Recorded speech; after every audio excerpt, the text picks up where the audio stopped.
All right. I'm happy to take the next part, which is the Replication Journal Federation. So Replication Research is our own journal, but there are others, and these have been helping us out while we were creating our journal, and these have are established, and they have all sorts of mechanisms figured out already that that we have created for our journal. So while we were in touch with all of them during the foundation of replication research, we noticed that once we got our journal going, it's a very welcoming and supporting community, and this is something we wanted to have in a formalized way.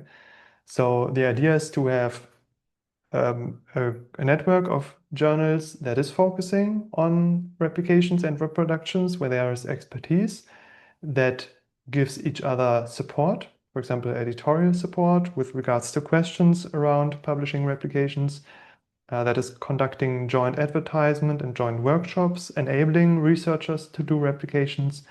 And in it, we also have the ReplicateThis portal embedded.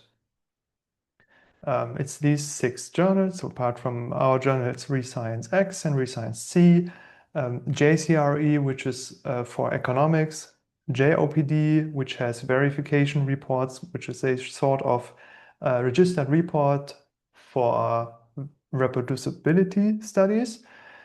And then there's the Journal of Robustness Reports, which was founded a few months before replication research, which is for reproductions, mostly from social science. So if you go to our website, you can also find this table, which tells you which journal is owned by whom, what disciplines they are focusing on, and also what type of studies they are interested in. So reproductions and replications, most importantly, and if they have any special things associated with them.